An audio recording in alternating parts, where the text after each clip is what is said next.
L'histoire de mon pays, Monsieur le Président, est compliquée.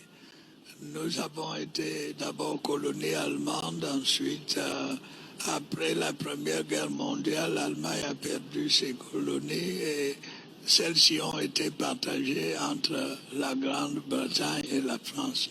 Et mon pays a été divisé. Une partie était sous colonisation britannique, l'autre sous colonisation française.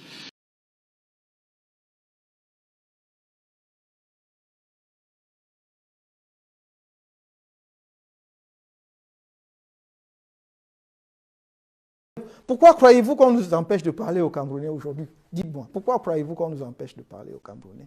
Parce qu'ils savent. Ils ont réalisé justement que nous faisons un travail qui n'emprunte pas les voies qu'ils espéraient. Et c'est de parler à la conscience de nos compatriotes. C'est de dire non, vous n'avez pas été une colonie de qui que ce soit. Vous avez été protectorat allemand. Même si après on a voulu faire une distinction entre le protectorat de droit international et le protectorat de droit interne, en nous faisant croire que nous étions sous le régime du droit allemand. Mais nous étions protectorat, c'était des accords, des traités signés. Ça s'appelait des traités. Quand Nachtigal signe le dernier traité le 12 juillet 1884 à Douala, c'est un traité. Nous n'avons pas été une colonie. Et à partir de 1916, lorsque l'Allemagne perd la guerre, il y a un condominium franco-britannique qui s'installe pendant une courte période pour qu'à partir de 1922, nous soyons un territoire sous mandat, dont nous n'avons jamais été une colonie. Puis à partir de 1945-46, un territoire sous tutelle, dont nous n'avons jamais été une colonie. Il faudrait donc qu'on repositionne nos relations en se souvenant de cela.